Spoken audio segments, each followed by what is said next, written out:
देखिए मरीज को ऑक्सीजन सिलेंडर क्यों दिया जाता है? हम लोग जो हवा में सांस लेते हैं तो हवा में 71% हमारा नाइट्रोजन है जो हमारे सांस के काम में नहीं आता है, 21% ऑक्सीजन है यही काम में आता है। तो हम लोग जो सांस लेते हैं वो 21% ही ऑक्सीजन लेते हैं, जिसमें छोड़ते हैं लोग तो 16% ही छोड़ते हैं, यानी 4% के आसपास में वो CO2 में बदल जाता है।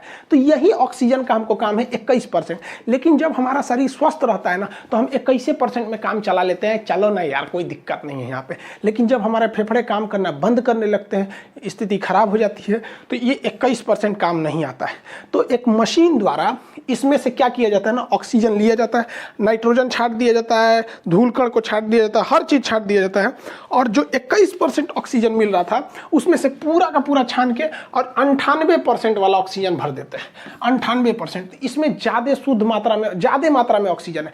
अब वही हवा में, खुले हवा में सांस ले रहे हैं तो कितने 21% के आसपास में ऑक्सीजन जाएगा आपका, और वही ऑक्सीजन सिलेंडर में सांस लेंगे तो 98% जाएगा। तो सोचिए ये एक ऐसे समझिए, इस चाय में कम चीनी मिली है, इस चाय में ज़्यादा चीनी मिली है, इस तरह से आप समझिए यहाँ पे। तो ये क्या है कि पेशेंट मरीज भी है ना तो उसको 98% मिल रहा है तो काम चल जाता है उसका। ये ऑक्सीजन सिलेंडर, ये इसी वजह से मरीजों में इसकी डिमांड ज़्यादा बढ़ी। इसे रखने के लिए एक अलग से कंटेनर आता है जिसका टेम्परेचर -185 डिग्री सेल्सियस रहता है। कोई भी चीज़ का टेम्परेचर अगर 150 डिग्री सेल्सियस से ज्यादा नीचे चला जाता है तो उस टेम्परेचर को हम क्रायोनिक टेम्परेचर के नाम से जानते हैं, क्रायोजेनिक। तो ऐसे टैंकर जो होते हैं उन्हें कहते हैं क्रायोजेनिक टैंकर।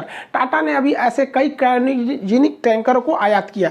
इसके बाहर एक कूलिंग सिस्टम लगा होता है जो इस ट्रक को, ये ट्रक चल रही है, ये ऐसे नॉर्मल टंकी की तरह नहीं होता है, इसे ये ठंडा कर रहा होता है ताकि ये लिक्विड के फॉर्म में ही रहे। इसके बाद जो चुनौती आती है, हमारे पास अभी एट ए टाइम इतने ज्यादा टैंकर जो थे, क्रायोनिक टैंकर नहीं थे, तो हम लोगों ने कई सारे क्रायोनिक टैंकर सिंगापुर से मंगाया है, कई टाटा ने विदेशों से मंगाया है। और हमारे जो क्रायोनिक टैंकर जो थे, जो बचे थे, तो पता चलता है कुछ राजस्थान में है, कुछ केरल में, कोई इधर उधर बिखरे हुए हैं। और जो ऑक्सीजन का प्लांट है, जो ज़्यादातर स्टील प्लांट से आ रहे हैं, राउरकेला के स्टील प्लांट, दुर्गापुर, विशाखापट्टनम, यहाँ से ज़्यादा आ रहे हैं, वाईजेग वगैरह से, तो यहाँ तक में वो टैंकर ही नहीं है। तो हमारी भारतीय वायुसेना अपने सबसे बड़े जहाज जो है C-17 ग्लोब मास्टर, उससे इन खाली टैंकरों को भर रही है उसमें, और इनको क्या करती है, वो स्टील प्लांट तक उड़ा के लाती है। फिर ये टैंकर इसमें से निकलते हैं, भरते हैं, फिर उन्हें जगह तक पहुंचा रही है। तो एयरफोर्स ने भी इसमें बहुत ज़्यादा बढ़ चढ़ के हिस्सा लिया ताकि ऑक्सीजन को टाइम से पहुंचाया जा सके। हमारे पास ऑक्सीजन की कमी